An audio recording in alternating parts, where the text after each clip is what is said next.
The Astounding Broccoli Boy by Frank Cottrell Boyce. The Map of Treats. Green Knights. Wrongs righted. Injustices fought. Kickboxing lessons available on request. Call 07700 900 458. This is the business card Tommy Lee made for us. Apparently his mum has business cards, in case anyone wants to hire her to kick them. Kickboxing lessons, said Coco. I'm the treasurer. We need to get money somehow, since Rory won't let us rob banks. I'm not sure about the name Green Knights, she said. Yeah, Tommy Lee considered. You can't be a knight if you're a girl. Coco's eyes narrowed. I'll be whatever I want to be. Only I think what's on the card needs to be more obvious. Like if we were selling pizzas, we'd say Dial a Pizza. Dial a Hero? Maybe. The pizza place by us, said Tommy Lee, is called Chicago Pizza Place. That's not really useful, because we're in London. They're amazing pizzas, though. They do one with bacon and egg. The minute I stop having to eat nothing but quinoa, I'm going to go there. The best pizza ever is from a guy who sells just slices of pizza on Tottenham Court Road, said Coco. He also sells little cakes with ice cream inside. I feel, I said, as though we are getting off the subject. I made a few suggestions. Heroes are us, heroes for you, the hero helpline, and heroes at your service. Tommy Lee said, doesn't have to be Chicago. Could be London heroes. Heroes of London, said Coco. That's it, Carol. Put Heroes of London and make some more. We need to tell the world. I thought he was going to yell at her for calling him Carol, but no. He said, you know what we could do? You could come to ours for pizza, and then I could come to you for ice cream cake. Yeah, because then you could come to Chinatown for braised lamb with pak choy, which is the best thing ever. No, I said. The best thing ever is the cheesecake from Daphne's Cheesecake Factory. It's near my cousin's house. She sends us one in the post on our birthdays. They drew some more business cards. Coco took over the spelling. We're a team, Tommy Lee, she said. We need to make the most of each other's skills. They carried on talking about food.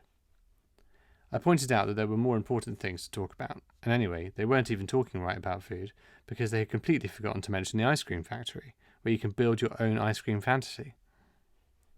Ice cream factory? Whooped Tommy Lee, as though he could already taste the chocolate sprinkles. That's got to go on the list. What we need to do is draw a map. I'm really good at maps. A map of all the best food, and on the day we officially get out of here, we can follow the map and eat like Chicago Pizza in Handsworth as a starter, and then down to London for Chinese food, and then, me and Mum stopped at Watford Services once, and they give you a chocolate in a tall glass with a flake sticking out of it, so that could go on, and the cheesecake place. Well, that's in Liverpool, I said, near the park. So it could be one big meal, but you have to travel around to eat it. A meal with a map instead of a menu. A map of treats. I said, will keep watch. Someone has to. They didn't even reply. They were 100% involved in drawing their map of treats and putting it on the wall and admiring it. Every couple of minutes Nurse Rock came and peered through the window, as if she was trying to catch us out. I could see her and Dr. Brightside having some kind of row, but they had their backs to us, so I couldn't lip read. After a while she pushed in a trolley with a big packet of Snacker Jacks on it and a plate of fish. The moment she brought the fish in, we heard a creak from the bed springs and swish from the curtains, not to mention flap, as the penguin lolloped onto the floor.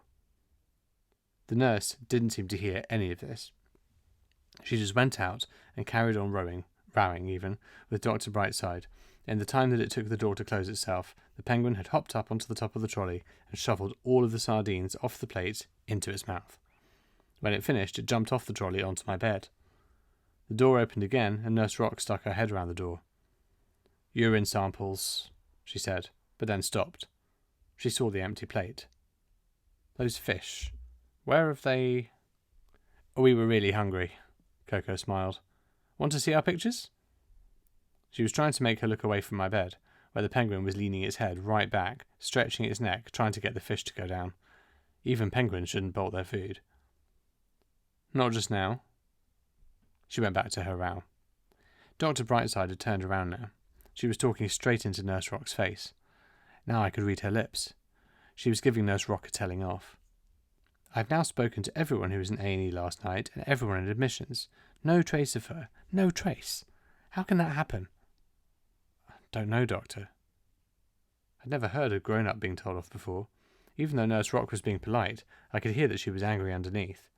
If she couldn't be angry back at Dr. Brightside, she was probably going to be angry at us. She was probably going to be our nemesis. You were on duty. What happened? Did she just materialise? Was she beamed down from a spaceship? Do little girls just appear out of nowhere? Not that I know of. The door banged open. Nurse Rock blew in, grabbed the trolley, and pushed it back out of the door.